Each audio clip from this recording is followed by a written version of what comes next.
update on the big Turbo Veloster, and you can see in here the teeth on my clutch are gone,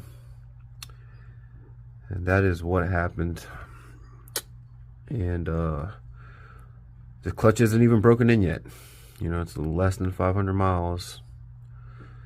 You know, and this clutch is bad as well. And it also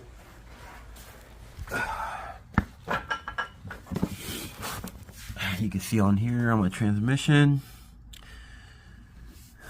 you can see where it kind of ate away at here, smoothed it out. So